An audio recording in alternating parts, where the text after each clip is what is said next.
At the winter benefit dinner for wounded service members, my sister raised a crystal glass and told a room full of donors that the Army had kept me out of charity.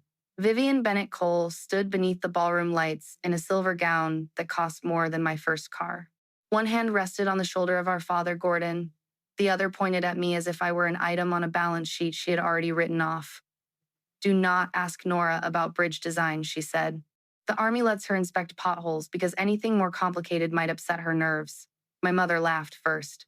Marjorie always laughed a half second before everyone else, just to show people which child had permission to be cruel. My father followed with the dry cough he used when he wanted to pretend amusement had happened by accident.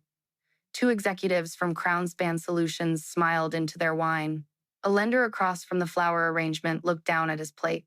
I sat in a plain navy dress with my hands folded beside a cup of coffee. I did not defend myself.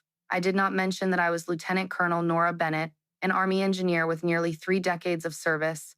I did not mention that I had spent the morning in a federal materials laboratory watching a bridge pin from Vivian's company split under less than half the load CrownSpan had certified it could carry. Most of all, I did not mention the document inside the leather case beside Major General Lorraine Beckett, the keynote speaker Vivian had spent 6 months trying to impress. It was an emergency suspension recommendation that could stop CrownSpan from receiving another federal dollar before a jury ever heard the case. Vivian believed General Beckett was studying her with admiration. In truth, the general had already read a draft press release found on CrownSpan's private server. The title was simple: Rogue Army Officer Sabotages National Bridge Program. The officer named in the first paragraph was me. That was the third layer of Vivian's plan. First, steal my engineering work. Second, build it with cheaper metal and falsify the tests. Third, blame the coming failure on the sister she had trained everyone to dismiss. She had not invited me to that dinner because she loved me. She had invited the scapegoat to sit where the cameras could find her. Before I tell you how that evening ended, take a moment to like this story, subscribe, and tell me in the comments where you are listening from. What happened next began long before that ballroom, in a machine shop that smelled of cutting oil, hot steel, and the only honest affection I knew as a child. My grandfather, Samuel Bennett, owned Bennett Tool & Die on the south side of Cedar Bluff, Missouri. The building was not handsome. Its brick walls were darkened by 50 years of weather, and the steel windows rattled whenever a freight train crossed the river. To me, it was a cathedral. Grandpa Samuel taught me that metal always tells the truth. It stretches before it tears. It warms before it seizes. It leaves a mark when someone forces it past its limit. People, he said, were much better at hiding damage. He kept a folding machinist square in the top drawer of his workbench. One corner had been chipped when he dropped it during a winter blackout. He could have replaced it, but he said a good tool did not become useless because it carried evidence of hard use. When I was 10, he placed that square in my hand and showed me how to check whether two surfaces met honestly. Vivian never cared about the shop. She cared about the Christmas parties Grandpa paid for, the country club membership my father charged to the business, and the new cars that appeared whenever she decided last year's model made her look unsuccessful. She was 4 years older than I was, beautiful in the polished way. Magazines taught women to be beautiful, and skilled at making every room feel lucky to contain her. Our parents built the family around that skill. Vivian was the future. I was the spare part. When I won a statewide bridge building contest in high school, Grandpa drove 3 hours to watch a model made of basswood carry more than 100 pounds. My father did not come. He said he had a client lunch. My mother sent a note reminding me not to wear the green sweater because it made my shoulders look broad. Grandpa stood beside the testing table in his brown work jacket. When the judges added the final weight and my bridge held, he did not cheer. He nodded once and said the sentence that stayed with me for the rest of my life. You put the load where the structure could tell the truth. He died the summer after I graduated. A heart attack took him at his own workbench before anyone could call an ambulance. I was 19. His will left me 35% of Bennett Tool & Die. Vivian received 15%. My father received the rest, along with operational control, until I turned 21. Grandpa had been specific. He wanted me to study engineering. He wanted the shop to pay my tuition, and he wanted me to have a voice in its future. 3 weeks after the funeral, I went to the bank to ask how the tuition account worked. The manager was a man named Ellis Porter, a friend of my father's from the Rotary Club. He closed his office door and placed a transfer agreement in front of me. According to that document, I had sold every share Grandpa left me to Vivian for $1 and other valuable consideration. The signature looked like mine from a distance. Up close, it leaned too far to the right. The capital N had a loop I had never used. A notary stamp sat beneath it, dated 2 days after Grandpa's funeral, on a day when I had been at the county hospital identifying his personal effects with Aunt June. I told Mr. Porter the signature was false. He stopped looking at me. He straightened a stack of deposit slips and said family business could become emotional after a death. Then he suggested I discuss it at home. I carried the agreement to our house. My father was in the den, watching financial news with the volume low. My mother sat at the dining table choosing flowers for Vivian's engagement party. Vivian was on the telephone, describing a ballroom in Chicago where she wanted to launch an event company. I placed the transfer agreement in front of my father and asked one question. Who signed my name? He muted the television, not turned it off, muted it, as if I had earned only a temporary interruption. He said the shop needed capital. Vivian had vision. Her new company would move the Bennett name beyond greasy floors and machine noise. The bank would not lend against her plan unless she controlled more equity. He said I was young, impractical, and likely to waste years on an engineering degree that no man would take seriously. My mother did not look up from the flower catalog. She said Vivian knew how to build relationships. I knew how to make little wooden bridges. The family had invested where the return would be higher. I asked Vivian whether she knew. She covered the telephone with one hand and gave me a look of mild annoyance. Of course I knew, she said. You should be grateful that something with your name on it finally became useful. I remember the room in precise pieces. The blue light from the muted television, the smell of lilies in the sample book, the small click of Vivian's thumbnail against the telephone, my father's wedding ring tapping the arm of his chair. I did not throw the papers. I did not beg.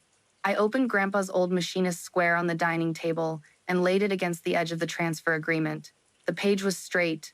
The people were not. My father told me to stop being theatrical. Then he told me I had 1 week to decide whether I would apologize and accept the family's decision. If I refused, I could find somewhere else to live. I took one night. Before dawn, I packed 2 pairs of jeans, 3 shirts, my high school bridge medal, and Grandpa's folding square into a canvas bag. Aunt June drove me to the bus station in silence. She was my mother's older sister, a bookkeeper who had spent her life surviving the Bennett family by becoming small whenever Gordon entered a room. At the curb, she gripped the steering wheel and said she was sorry. I asked whether she had witnessed my signature. Her face answered before her mouth did. She said Gordon had told her the papers were temporary. He said no one would be hurt. He said Vivian's company would repay everything within a year. I opened the car door. Aunt June called my name, but fear had made her loyal to the wrong people. I was too young to understand that fear and loyalty were not the same thing. I only knew I could not stay. The Army recruiting office opened at 8. I was sitting on the concrete step when the recruiter arrived with a paper cup of coffee and a ring of keys. He was Sergeant First Class Leon Price, a patient man with a face that looked carved from old oak. He asked whether I had an appointment. I said no. He asked whether anyone knew I was there. I said the people who needed to know had already made their decision. He unlocked the door and let me wait inside while he turned on the lights. On the wall behind his desk hung photographs of soldiers operating cranes, building roads, clearing debris, and laying sections of temporary bridge across a flooded river. I pointed at the bridge photograph and asked what job did that. He said Army engineers. I told him to show me where to sign. The Army did not rescue me in one clean moment. It corrected me in thousands of small ones. Basic training taught me that exhaustion could be measured, managed, and outlasted. My first unit taught me that a person could dislike me and still trust me with her life. A broken hydraulic line did not care which daughter my parents preferred. A bridge section did not care how much a dinner dress cost. Equipment responded to preparation, not charm. I became a construction equipment repairer. I learned diesel systems, welding, rigging, and the particular language soldiers use when a machine fails in the rain. I spent my first enlistment cleaning grease from beneath my fingernails with an old toothbrush. My mother later told people I had joined the Army because I lacked the grades for college. The truth was less convenient. I used tuition assistance at night.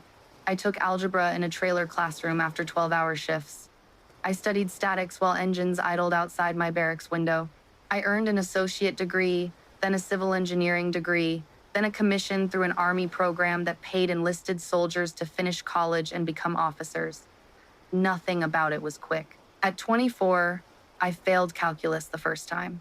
I took it again. At 27, I tore a ligament during a field exercise and completed the semester on crutches. At 29, I stood in a small auditorium wearing a new officer uniform while Sergeant First Class Elena Ruiz pinned one gold bar to my shoulder. Elena had been my team leader during my second deployment. She was the first person in uniform who looked at my silence and understood it was not emptiness. During that deployment, mail arrived every Thursday in gray plastic tubs. Soldiers received cookies crushed into crumbs, photographs from school plays, and cards with glitter that escaped into every corner of the tent. I received nothing. Elena never asked for an explanation.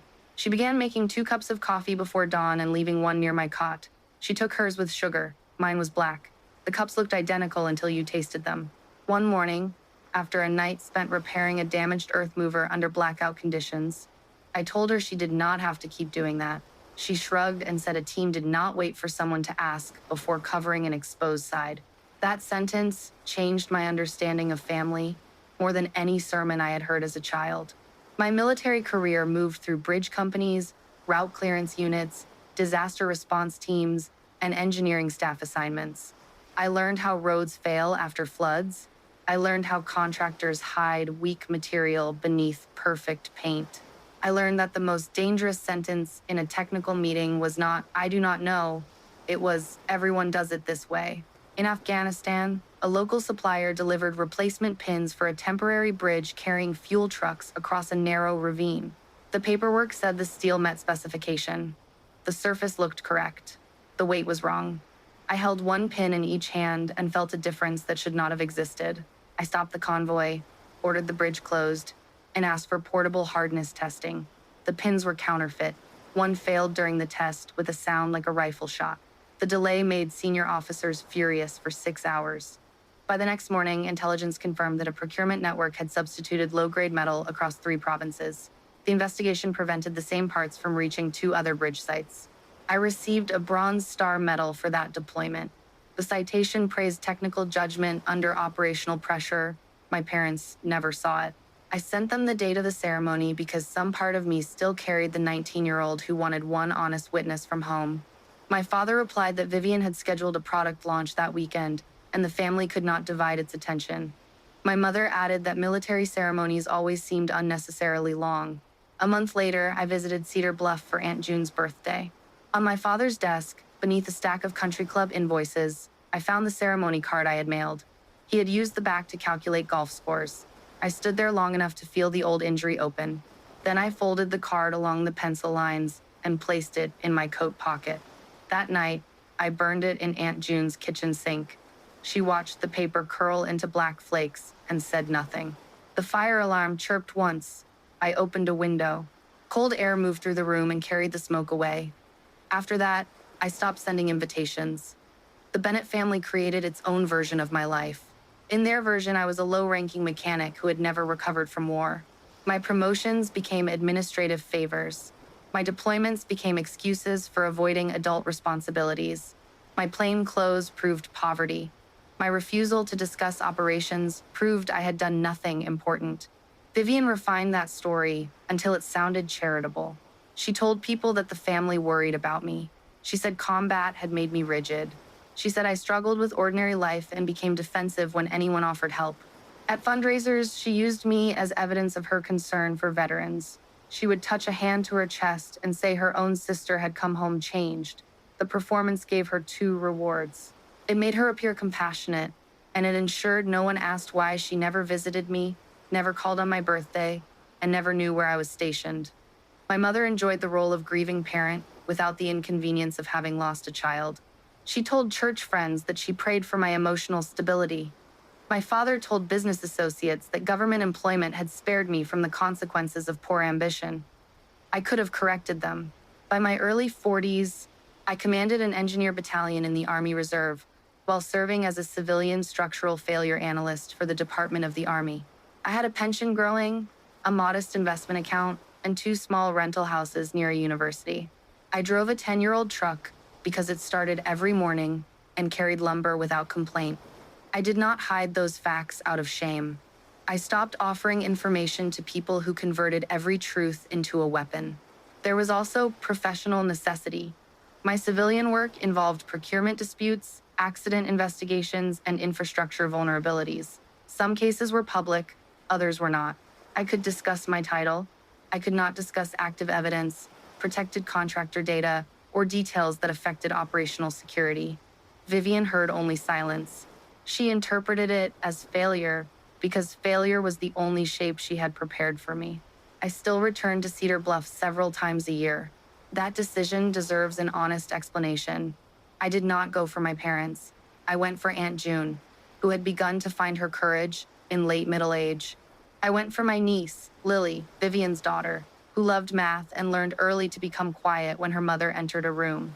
I went because the machine shop still stood beside the railroad tracks, though Gordon had renamed it Bennett Industrial Holdings and turned most of the floor into storage for CrownSpan equipment. And I went because walking away from abuse is not always one dramatic departure. Sometimes it is a door you must close more than once before the hinges learn your intention. At family meals, I was placed near the service entrance. Vivian sat beside our father. She wore diamonds from new contracts and asked whether the Army still issued sensible shoes to women with no social calendar. My mother once handed me a grocery store gift card and whispered that she did not want me going hungry. She made sure 2 neighbors heard her. I returned the card to her purse before I left. My father once asked whether I had considered a real career in facilities management. I told him I already had a real career. He said a person with a real career usually talked about it. I answered that people responsible for real things often did not need to announce them. Vivian laughed and called that another one of my barracks sayings. I began recording the family gatherings in a small notebook after I returned home. Not secret recordings, written observations. Date, place, who said what, who changed the subject, who repeated a false claim. In my work, patterns mattered. A single crack could be cosmetic. 5 cracks aligned across a load path meant something was moving underneath. The notebook helped me stop arguing with isolated incidents. The pattern was the answer. Vivian used humiliation when she wanted an audience. My mother used charity when she wanted control. My father used money when he wanted obedience. Aunt June used silence when she was afraid. Lily watched all of it. I also recorded the exceptions. Aunt June began calling me once a month. Lily mailed me a photograph of a model truss bridge she built for school. Elena Ruiz, now a master sergeant, sent a message every year on the anniversary of the day we stopped the counterfeit bridge pins. She called it the day my hands saved a convoy. Those were not small things. They were proof that attention could be given without ownership. By the time I was promoted to lieutenant colonel, I no longer expected the Bennett family to understand the rank. I held the ceremony at a training center outside St. Louis, so Elena, Aunt June, and several soldiers from my old unit could attend. Lily came without telling Vivian. She sat in the second row wearing a blue dress and cried when the silver oak leaf insignia was fixed to my uniform. Afterward, she asked why her mother said I only checked roads. I looked across the reception hall at Aunt June. She gave a slow nod. I told Lily that adults sometimes repeat a story because changing it would require them to admit what the story allowed them to do. She thought about that for a long moment. Then she asked whether a bridge could be strong if one support carried all the weight. I said not for long. That question followed me into the project that would eventually destroy CrownSpan. The idea began with Grandpa's chipped machinist square and a problem I had seen in flood zones from Missouri to Louisiana. Temporary bridges were designed to be assembled quickly. Their connections were inspected by site and schedule. A pin could look secure, while corrosion or fatigue developed inside it. By the time movement became visible, the bridge might already be unsafe. On evenings and weekends, using my own equipment and materials, I designed a sensor pin that could measure changes in strain and temperature from inside a bridge connection. I called it the Sentinel pin. The name was not poetic. A sentinel stands where danger arrives first. I followed every ethics rule. I disclosed the work to Army Council. I used no government laboratory, no government data, and no duty time. A patent attorney documented each stage. My limited liability company owned the design, and any future federal use would require a transparent license. The device was simple enough to explain and difficult enough to manufacture. The outer steel needed a specific heat treatment. The internal channel had to remain within a narrow tolerance. A small error would create a stress point exactly where the pin was supposed to protect the bridge. I built the first working prototype in a rented workshop outside Cedar Bluff. Grandpa's old machinist square hung above the bench. When the sensor transmitted a clean load curve for the first time, I was alone. I watched the line rise on the computer screen, level, and return to zero. Then, I made 2 cups of coffee out of habit. I drank one and left the other beside the empty stool where Grandpa would have sat. I did not tell Vivian about the successful test. She found out through the patent notice. CrownSpan Solutions had begun as the polished successor to Bennett Tool and Die. Vivian supplied the polish. My father supplied the property, the equipment, and the reputation Grandpa had spent a lifetime earning. The company sold modular walkways and emergency bridge components to counties, utilities, and private developers. For several years, it appeared successful.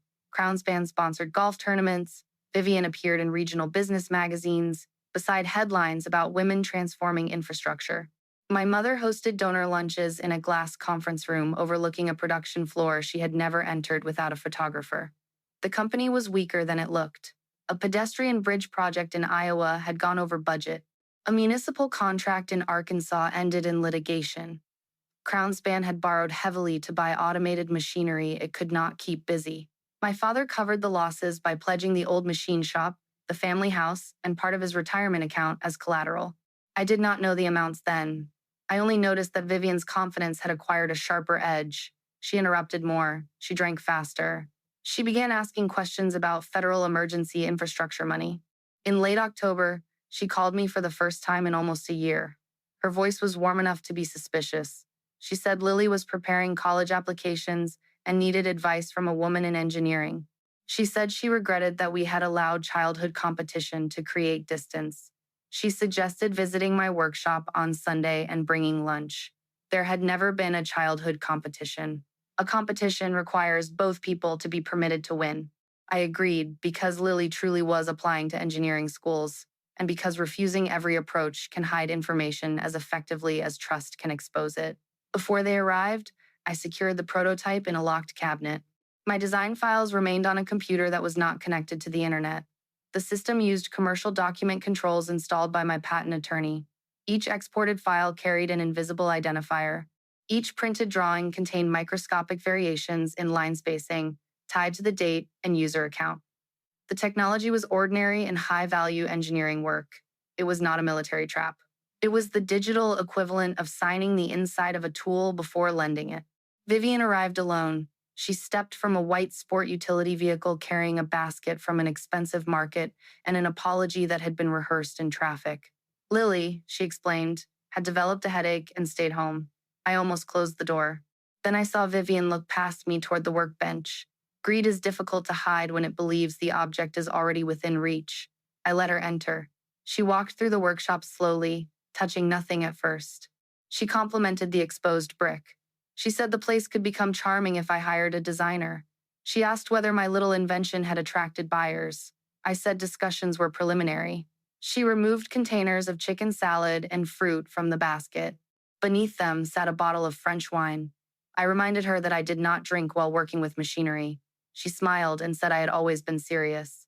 We ate at a scarred wooden table near the loading door. Vivian asked questions that sounded casual and arrived in a deliberate order. Had the Army tested the pin? Did the government own any part of it? Could the design fit CrownSpan bridge panels? How much would a federal license cost? I answered only what was public. The patent application described the purpose, but not the manufacturing tolerances. No federal test had been performed. My employer had no ownership interest. Any company could request a commercial discussion through my attorney. Vivian said, lawyers made simple things expensive. I said, theft made simple things more expensive. Her fork stopped halfway to her mouth. Then she laughed. I did not. After lunch, she asked to use the restroom. The restroom was beside the office. The drafting room was across the hall. I heard the restroom door close. A minute later, my telephone vibrated once. The alert came from the drafting room door. It had been opened. I remained at the table. I could see the hallway reflected in the dark window of an inactive welding booth, but I did not need to watch. A small camera covered the office entrance. Another covered the file cabinet. The system had been installed after someone stole copper wire from the building the previous spring. Vivian stayed out of sight for 6 minutes. When she returned, she carried her purse under her arm instead of hanging it from her shoulder. Her breathing was slightly faster. A pale line of dust crossed one knee of her trousers where she had knelt beside the lower cabinet. She said the restroom faucet was leaking. I said I would check it. She left before coffee. I waited until her vehicle turned onto the county road. Then, I opened the security application. The video showed Vivian entering the drafting room with a small key. I recognized it. My mother kept an old ring of keys from Bennett Tool & Die in a kitchen drawer. Most no longer worked. The drafting room lock had been moved from Grandpa's office when I rented the building. Vivian had remembered. She opened the cabinet, removed a blue binder, and photographed every page with her telephone. Then she connected a storage device to the design computer and copied a folder marked Civilian Demonstration Set. That folder did not contain the full manufacturing package. It contained enough information to explain the design to a licensed producer. It also contained a calibration table I had created for training. One value in the table was intentionally out of sequence and clearly labeled for demonstration only. Any competent engineer would request the controlled production data before manufacturing. Vivian did not read the label. She copied the folder, replaced the binder, wiped the cabinet handle with a tissue, and left. I watched the video twice. The first time, I was an engineer observing evidence. The second time, I was a sister recognizing that an apology had been used as a burglary tool. I called my patent attorney, Daniel Cho. He had represented manufacturers for more than 20 years and spoke in short sentences because he disliked wasting words on problems that documents could solve. I told him what happened. He asked whether I had confronted her. I said no. He said good. Then he gave me the most expensive sentence of the day. Do not confuse having proof with knowing the full crime. We preserved the video, copied the access logs, and created verified hashes of the files so no one could later claim I had altered them. Daniel sent a formal notice to my Army Ethics Council because CrownSpan was known to pursue federal work and my government position created an obvious conflict. I expected Vivian to call within a week and propose a license after pretending the idea had occurred to her independently. She did something more reckless. 3 weeks later, a colleague named Thomas Avery asked to speak with me after a structural review meeting. Thomas was a civilian materials engineer who had spent 30 years testing metal failures. He could identify certain mills by the grain pattern of a fractured sample. He closed the conference room door and placed a public procurement notice on the table. The Army had issued a competitive request for rapidly deployable bridge monitoring systems. CrownSpan Solutions had submitted a proposal as part of a larger team. The contract ceiling was $186 million over several years. The winning team would receive a substantial mobilization payment after final approval. Thomas had not seen the protected proposal. He had seen a technical presentation CrownSpan delivered at an industry conference. One diagram looked familiar to him because I had shown an earlier version during a university lecture. He rotated his tablet toward me. Vivian stood on a stage beneath the CrownSpan logo. Behind her was my sensor pin, redrawn in blue and silver, the internal channel, the temperature compensation method, even the placement of a small access groove matched my work. The title of the slide was CrownSpan Guardian Connection System. Inventor and program visionary, Vivian Bennett Cole. For several seconds, I heard only the ventilation fan above us. Thomas said he was sorry. I asked whether the presentation included a calibration curve. He moved to the next image. There it was, the demonstration table. The out-of-sequence value remained in place. Vivian had copied the warning label too, but a designer had covered it with the company logo. I informed my supervisor immediately. I disclosed the family relationship, the private patent, and the workshop evidence. I requested recusal from every government decision involving CrownSpan. The request was approved before the end of the day. That detail mattered. I did not investigate my sister for the Army. I preserved my private evidence as the owner of the stolen work. Independent officials examined the procurement case. I became a witness, not a hunter with government authority aimed at a relative. The distinction frustrated Vivian later because she wanted to claim I had built the case through personal power. I had done the opposite. I had surrendered power to protect the integrity of the case. Daniel obtained a lawful copy of CrownSpan's public patent filing. The filing claimed Vivian had conceived the system 9 months before my patent application. Attached sketches copied a small notation Grandpa taught me to use. 2 short lines beside any surface that required finishing after heat treatment. No engineering textbook required that mark. It was a family habit from one machine shop in Missouri. Vivian had copied the equivalent of a fingerprint and called it invention. The theft alone could have become a civil dispute.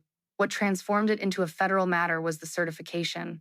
Every bidder seeking the bridge contract had to certify that its technical data was accurate, that required testing had been performed, and that no material misrepresentation had been made to the government.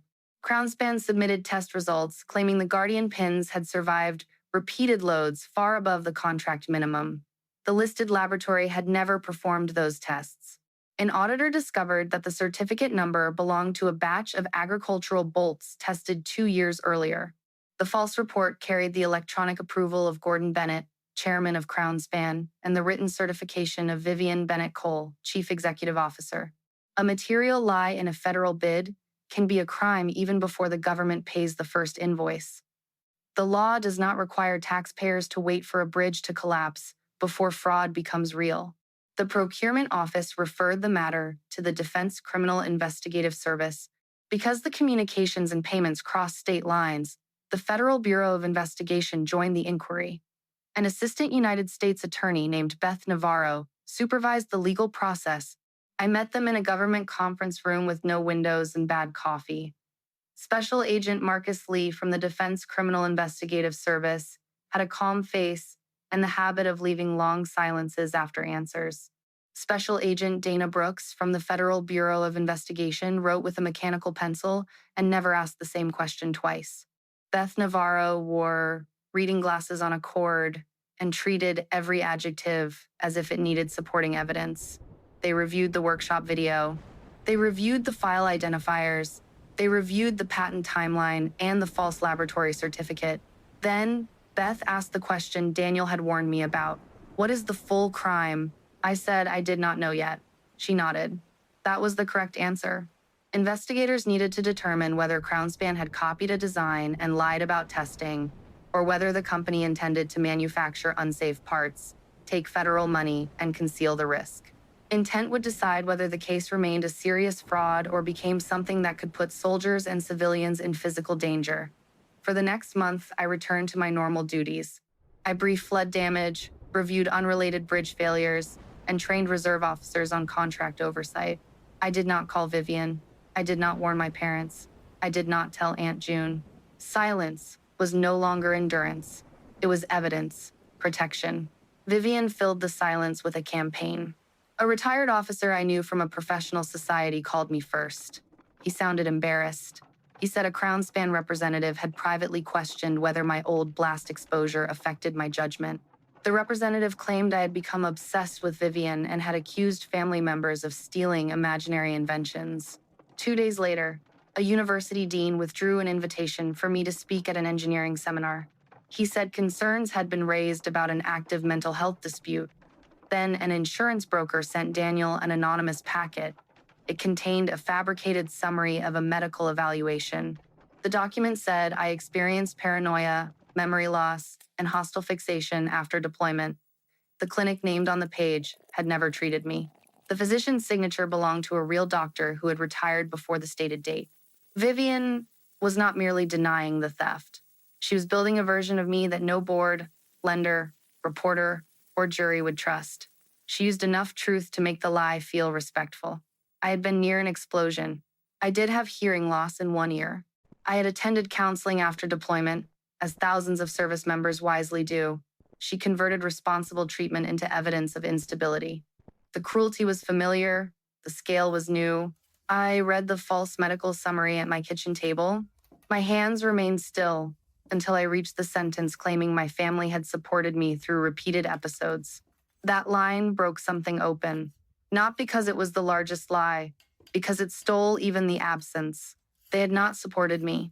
Now Vivian wanted credit for care she had never given, while using the idea of illness to erase the work I had done.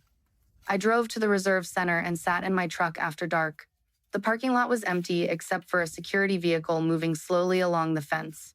For a few minutes, I allowed myself to feel the anger without converting it into a plan. It was hot, humiliating, and older than the case. I wanted to call her. I wanted to say every sentence I had stored since I was 19. Instead, I called Elena Ruiz. She answered on the second ring.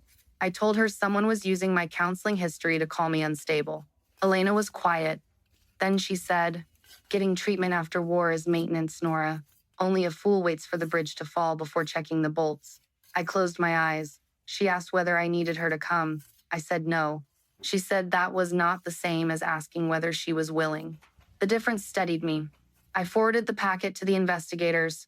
They traced the document to a public relations consultant paid by CrownSpan. The payment description read, "Crisis Preparation." The investigation had found its direction. The direction led back to the old machine shop. Aunt June called me 3 nights before the winter benefit dinner. Her voice shook so badly that I thought someone had died. She asked whether I still had the transfer agreement from Grandpa's estate. I said Daniel had a copy. She told me to come to her house alone. Aunt June lived in a narrow brick bungalow filled with books, sewing baskets, and furniture that had survived several generations by never being fashionable. She met me at the door wearing her winter coat. The heat was on, but she said she could not stop feeling cold. On the kitchen table sat a metal cash box I remembered from Bennett Tool & Die. Grandpa had used it for payroll receipts before the company moved to electronic records. June opened the box and removed 3 ledgers, a notary journal, and a stack of board minutes. She had kept the company books during the years after Grandpa died.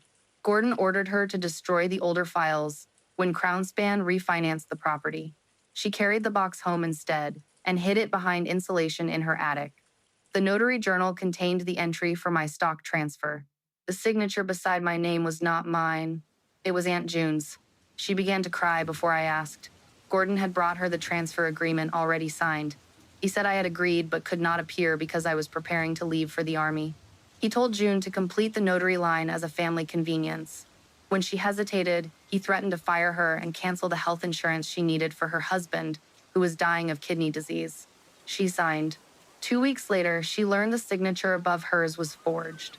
By then, the shares had been pledged to the bank and Vivian's event company had received the money. June said she had carried the knowledge for nearly 3 decades. I wanted to tell her that fear did not excuse it. I wanted to tell her that her silence had cost me a home, an education plan, and years of believing no adult had seen the crime. Both statements were true. So was another one. She was sitting in front of me now with the evidence. I asked why she had opened the box. She slid the newest board minutes across the table. CrownSpan owed $8,400,000 on a private bridge loan due in January. The company had missed financial targets required by the lender. Gordon had pledged the machine shop, the family house, and his retirement accounts. Vivian had also delayed payroll tax payments and used restricted project funds to cover operating expenses. The federal bridge contract was not simply an opportunity. It was the only event large enough to keep the company alive. The minutes showed that CrownSpan expected a mobilization payment soon after award. Vivian had promised the board that the payment would cure the loan default, restore the tax account, and finance production. There was no budget for the alloy specified in my Sentinel pin design. Instead, the production plan listed a cheaper steel from an overseas broker. Its strength varied by batch. Its heat treatment record could not be verified. At the bottom of one page, my father had written a note in blue ink. Use Nora data for qualification. Replace material after approval. Manage narrative if challenged. Aunt June tapped the words, manage narrative. She said Vivian had used the same phrase during a board call. June had heard the call because Gordon left his speakerphone on while she organized tax files. Vivian told the directors that the family already had a credible source for any technical problem. The source was the troubled military sister who had become fixated on CrownSpan. The fabricated medical summary was not only a shield against my theft claim, it was preparation for an accident. If the cheap pins failed during testing, CrownSpan would say I had sabotaged the program out of jealousy. If the pins failed after award, the company would produce selected files showing that the design originated with me, then claim I had pressured employees to use unstable military research. Vivian intended to accept praise if the system worked and assign me ownership if it killed someone. That was the full crime. I photographed nothing. I called Beth Navarro from Aunt June's kitchen and described the box. Agents arrived with evidence bags and a written consent form. June gave a recorded statement with a lawyer present. The documents entered the case through a clean chain of custody. Before they left, Special Agent Brooks asked June whether anyone at CrownSpan might confirm the board discussions. June named Owen Mercer, the chief financial officer. Owen had opposed using restricted funds. Vivian responded by preparing a termination memo that blamed him for the company's losses. He found the draft on a shared server and understood that he would be the next scapegoat after me. Agents approached him the following morning. He cooperated. Owen provided emails, accounting records, and an audio recording of a meeting he had attended under advice of counsel. In the recording, Vivian explained the plan in her own voice. She said CrownSpan needed the federal award before the January loan deadline. She said the correct alloy would consume the entire mobilization payment. She ordered the engineering team to use the cheaper steel and adjust the reported test curve. A company engineer warned that a connection could fail under repeated heavy loads. Vivian answered that no one would inspect the first production run closely if the demonstration passed. My father asked what happened if Nora recognized the design. Vivian said the mental health story was already circulating. She said I had spent my whole life sounding angry and poor. People would believe the version they already knew. Then she referred to the press package. Investigators found it in a restricted folder on CrownSpan's server after obtaining a search warrant from a federal magistrate judge. The package included a prepared statement from Vivian expressing heartbreak over my decline. It included photographs of me entering a counseling center years earlier. It included a timeline mixing true deployments with invented disciplinary incidents. It included suggested questions for reporters about whether trauma made senior officers vulnerable to obsession. The main release would be published only if the Guardian system failed or if I asserted ownership. Rogue Army officer sabotages National Bridge Program. My name appeared 27 times. Lily's name appeared once. The draft described her as a frightened child who had witnessed my unpredictable behavior at family gatherings. Vivian had planned to use her own daughter as a supporting quote. That detail ended any remaining temptation I had to protect the family from public consequences. Beth Navarro met with me, Daniel, and my command council the next afternoon. She explained what would happen next. The procurement office could suspend CrownSpan based on adequate evidence that continued business presented an immediate risk to the government. Suspension was preventive, not a criminal sentence. It did not require waiting for a conviction, while unsafe components entered the supply chain. Criminal charges required separate approval.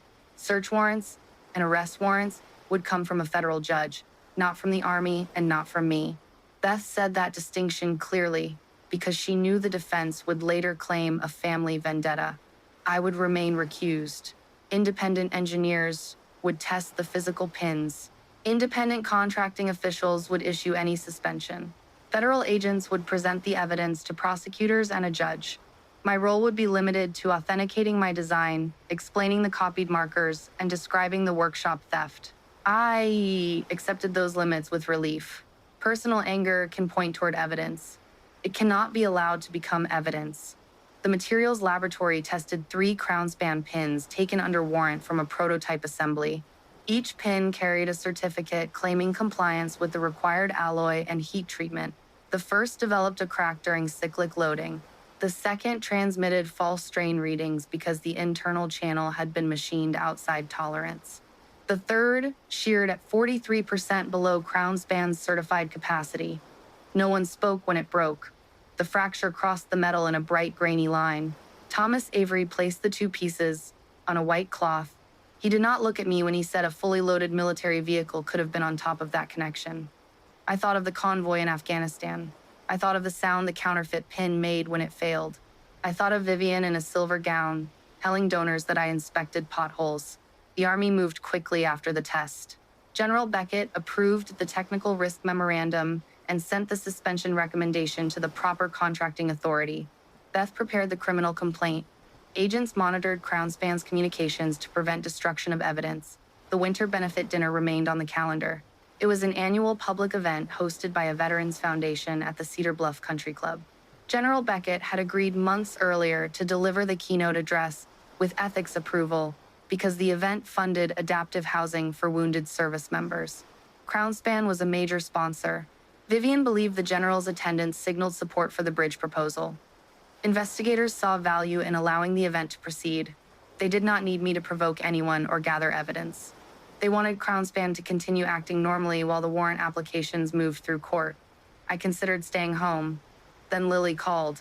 She said Vivian had told her to prepare remarks about growing up around a mentally unstable aunt. Lily refused. Vivian threatened to withdraw money from her college account. I asked whether she felt safe. She said she was at Aunt June's house. I told her to remain there. Then I put on the navy dress. At the benefit, my mother seated me at the sponsor table between a flower arrangement and the kitchen aisle. Vivian placed General Beckett on her right and my father on her left. She introduced me as her sister, who did basic maintenance work for the Army. General Beckett looked at me once. Her expression did not change. Neither did mine. The general and I had agreed to preserve the appearance that we barely knew one another. She asked me whether I enjoyed my work. I said it mattered. Vivian interrupted and explained that I had always confused stubbornness with importance. The first course arrived.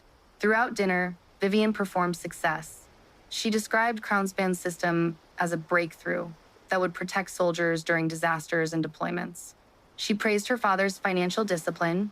She thanked my mother for teaching both daughters the value of service. When she said both daughters, Marjorie touched her heart. I watched General Beckett cut a piece of chicken into 4 exact sections. She did not drink the wine. The leather case containing the suspension recommendation remained beside her chair. During dessert, a donor asked whether engineering ran in the family. Vivian lifted her glass. That was when she pointed at me and delivered the line about the Army keeping me out of charity. The laughter moved around the table in separate waves. My mother first, my father second. 2 CrownSpan executives next. General Beckett did not smile. She placed her fork down and asked Vivian a quiet question. What load has CrownSpan certified for the primary connection? Vivian answered immediately. She gave the number from the false report. The general asked which laboratory verified it. Vivian named the laboratory that had never performed the test. My father leaned forward and said technical staff handled those details. General Beckett looked at him. Your electronic approval is on the certification, Mr. Bennett. For 1 second, the ballroom noise seemed to recede. Vivian's glass stopped near her mouth. Then the general smiled with formal politeness and changed the subject to the Foundation's housing program. Vivian recovered, but not completely. A pulse moved in her neck. My father's thumb tapped the edge of the table. My mother asked the server for more wine. They had felt the first movement in the structure. They did not yet understand where the load was going. After the keynote address, General Beckett left through a side entrance. Federal agents met her in the parking area to receive the signed technical memorandum. I remained long enough to escort Aunt June and Lily to their car. Lily asked why the general had looked at me as if she knew me. I said because she did. Aunt June studied my face. How well, she asked. I told them my rank. Lily covered her mouth. Aunt June closed her eyes. Neither reaction gave me pleasure. Surprise is not the same as respect. Respect had already been present in the way they came forward when the truth cost them something. Lily asked what would happen to her mother. I said I did not know the final outcome. I told her that whatever happened would be the result of Vivian's choices, not Lily's refusal to lie. Aunt June took my hand. For the first time since the bus station, she said the sentence without hiding behind fear. Your father stole from you. I helped him. I am sorry. I squeezed her fingers once. I said the apology did not erase the harm. She said she knew.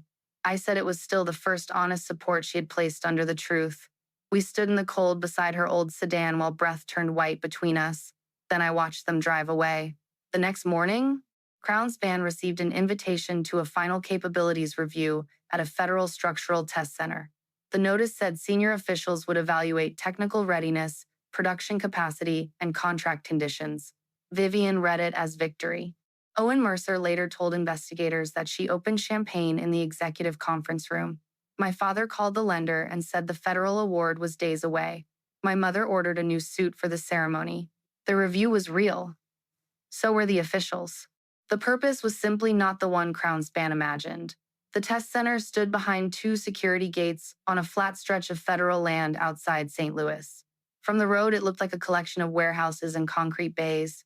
Inside, engineers could bend full bridge sections until steel yielded shake structures through simulated earthquakes, and expose components to years of weather in a matter of weeks. CrownSpan arrived in 2 black vehicles shortly before 10 in the morning. Vivian wore a white suit and carried a red presentation folder. My father wore charcoal gray with a gold tie. My mother wore navy and carried Grandpa's old company seal in a velvet case, as if the government planned to crown a dynasty. Their lead engineer, Martin Vale, followed them through security with the expression of a man who had not slept. He had signed none of the false certificates, but he had remained silent after learning about them. That silence was about to become the most expensive decision of his career. Agents had already separated Owen Mercer from the group. He entered through another gate with his attorney.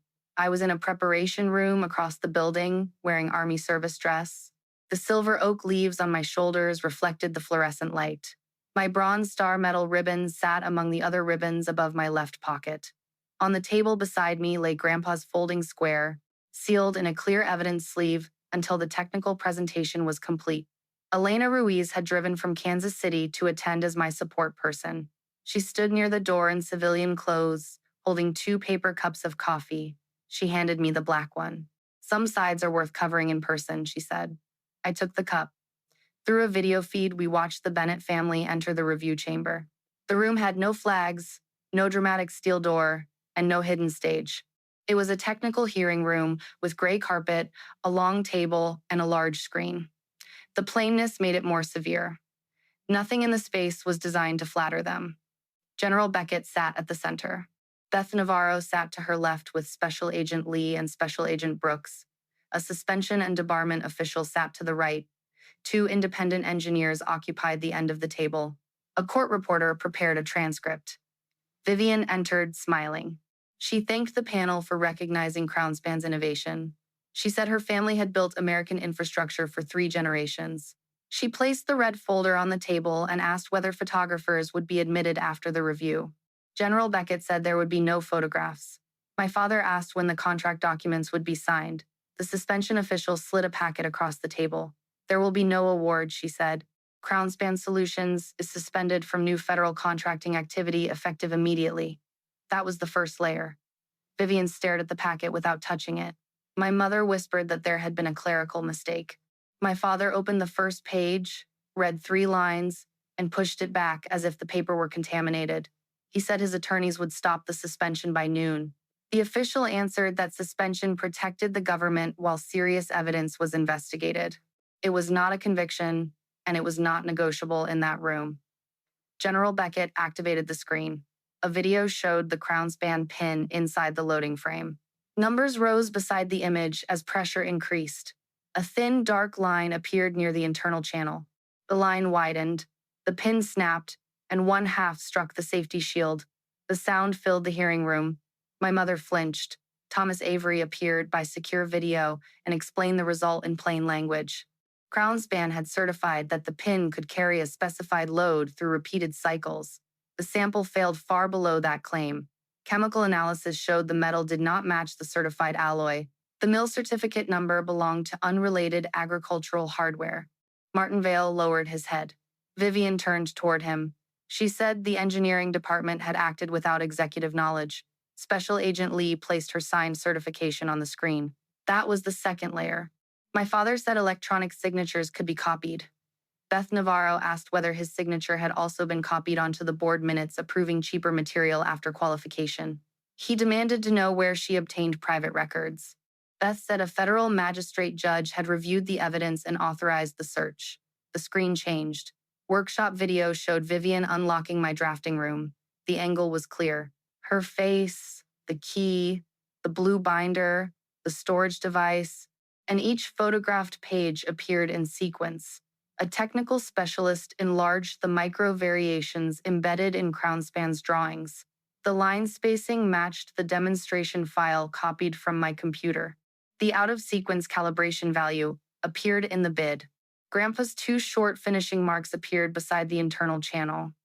Daniel Cho explained that the complete production data had never been licensed to CrownSpan. Vivian watched herself kneeling beside my cabinet.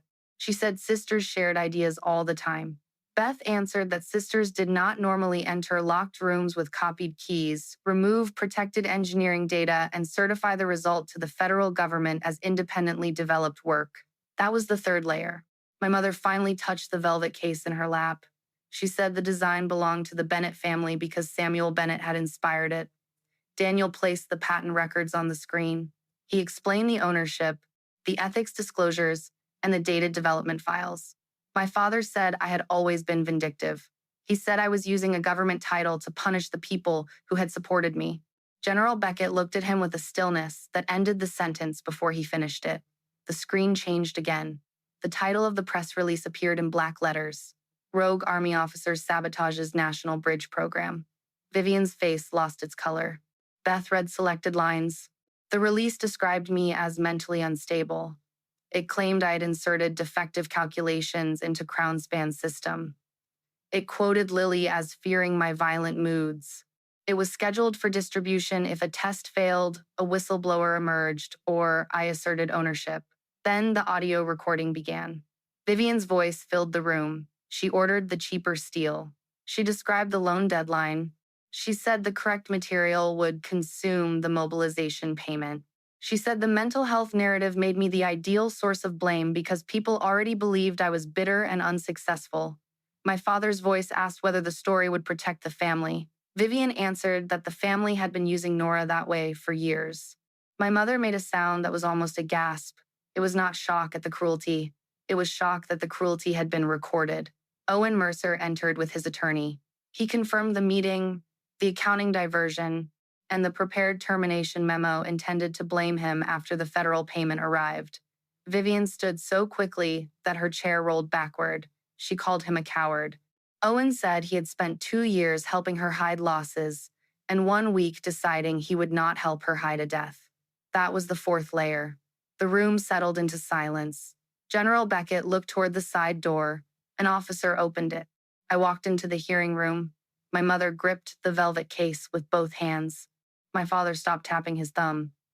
Vivian stared at the rank on my shoulders, then at the ribbons above my pocket, then back at my face as if the order of those facts might change if she repeated it.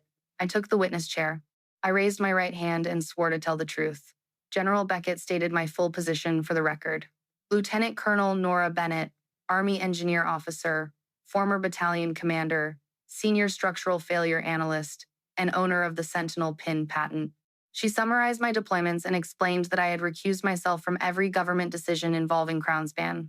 My father whispered that nobody had told him. I looked at him. You never asked a question long enough to hear the answer, I said. Vivian shook her head. She said the uniform was theater. She said I had spent my whole life waiting to embarrass her. I placed Grandpa's folding square on the document table. The chipped corner was visible through the evidence sleeve. I explained the finishing mark he taught me.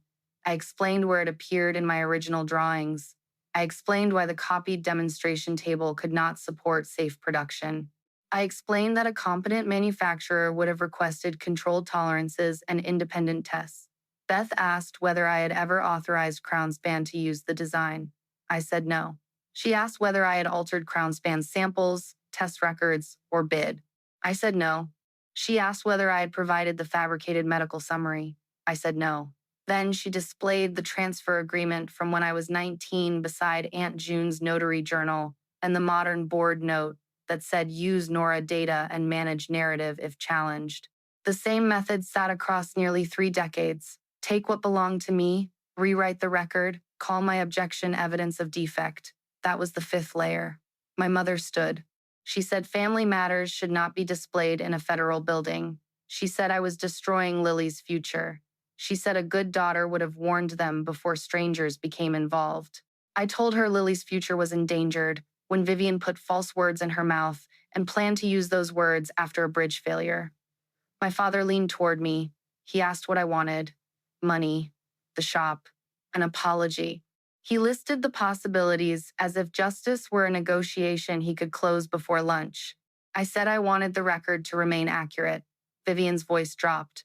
She said I would regret choosing the Army over blood. I answered that blood had made the first choice when I was 19. Then I looked at the 3 people who had spent my life mistaking restraint for permission. A structure can carry hidden damage for years, I said. That does not mean the damage disappeared. It means the final load has not arrived. If anyone listening has ever had silence mistaken for weakness, this is the moment to like the story, subscribe, and share in the comments what finally made you set a boundary. Mine arrived in a gray hearing room, with the truth entered into a federal record where my family could no longer edit it. Beth closed her folder. Special Agent Brooks stepped beside Vivian and told her she was under arrest on charges related to wire fraud, theft of trade secrets, false statements, and a conspiracy to defraud the United States. Another agent approached my father. The criminal complaint alleged that he approved false certifications, concealed diverted funds, and participated in the plan to substitute cheaper material after qualification. My mother asked whether she was being arrested too. Beth said agents had evidence that Marjorie destroyed original test correspondence after learning of the investigation. She would be processed on an obstruction charge and released or detained according to a judge's decision. The velvet case fell from her lap. Grandpa's company seal rolled across the carpet and stopped near my boot. No one moved to pick it up. Vivian pulled her wrists away when the agent reached for them. She demanded a private conversation with General Beckett. She said CrownSpan employed hundreds of people and the government could not humiliate an important American company over a family misunderstanding. General Beckett said the employees were one reason the fraud had to stop before the company used them as another shield. The handcuffs closed. Vivian looked at me with an expression I had never seen on her face. It was not remorse. It was the terror of discovering that the audience no longer accepted her version. She said my name once. Not sister, not colonel, just Nora, as if the correct sound might return me to the place she had assigned. I did not answer. My father remained rigid while agents secured his hands. He stared at the chipped square on the table. He asked whether Grandpa had really left it to me. I said Grandpa gave it to the person who used it. My mother began crying. She said she had only protected the successful child because one daughter had to preserve the family. Aunt June's lawyer later told me that sentence appeared in the transcript exactly as she spoke it. It became the cleanest description of their system. Preserve one child, spend the other. Agents led them from the room through separate doors. Martin Vale stayed behind to arrange counsel. Owen Mercer sat with his face in his hands. The suspension official began explaining how the government would protect records, inventory, and lawful employee claims while CrownSpan entered administrative proceedings. There was no cheering. Real accountability does not feel like a parade. It feels like a machine powering down after a dangerous vibration has finally been located. I remained in the witness chair until the court reporter confirmed the record was complete. Then I stood, returned Grandpa's square to its case, and walked into the preparation room. Elena was waiting with the second cup of coffee. It had gone cold. She held it out anyway. I took it. For several minutes, neither of us spoke. Then she said the side was covered. I said I knew. The criminal case lasted longer than the arrest. That matters because stories often compress justice into the sound of handcuffs. Real cases move through motions, interviews, financial tracing, expert reports, and months when nothing visible happens. Evidence must survive more than outrage. It must survive challenge. CrownSpan entered court-supervised restructuring. The government separated usable equipment from disputed assets and protected records for the employees who had not participated in the fraud. Several engineers found work with other manufacturers. The production crew received unpaid wages from recovered funds. I was glad. A company can be corrupted at the top without every person on the floor becoming guilty. Vivian eventually pleaded guilty to wire fraud, theft of trade secrets, and conspiracy. The recording, the workshop video, and the prepared blame campaign left little room for the heroic story she wanted to tell at trial. She received a federal prison sentence of more than 8 years and was ordered to pay restitution from the assets the government could lawfully recover. My father pleaded guilty to conspiracy and making false statements. Age did not erase his role, but it affected the sentence. He served several years in federal custody and lost control of the business property he had treated as an extension of his will. My mother admitted destroying correspondence and lying during an interview. She received a shorter custodial sentence followed by supervised release. At sentencing, she described herself as a parent caught between two daughters. The judge corrected her. The evidence showed that she had not been caught between us. She had repeatedly chosen a side and then called the consequences division. I attended none of the sentencing hearings in person. Beth sent me the public orders. Daniel summarized what required my response. I had already given the court my victim statement. I did not need to watch punishment in order to believe the record. The old stock transfer became a separate civil matter. It was not magically repaired because federal agents discovered newer crimes. The passage of time created legal limits, missing witnesses, and arguments over what property could still be traced. Aunt June's notary journal and the hidden ledgers made one thing difficult to deny.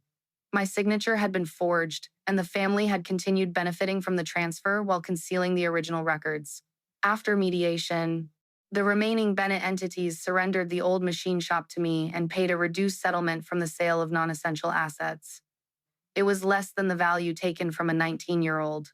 No court could return the years.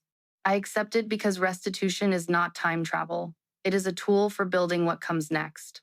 The first image I remember from that next chapter is a crane lifting the CrownSpan sign from the brick wall.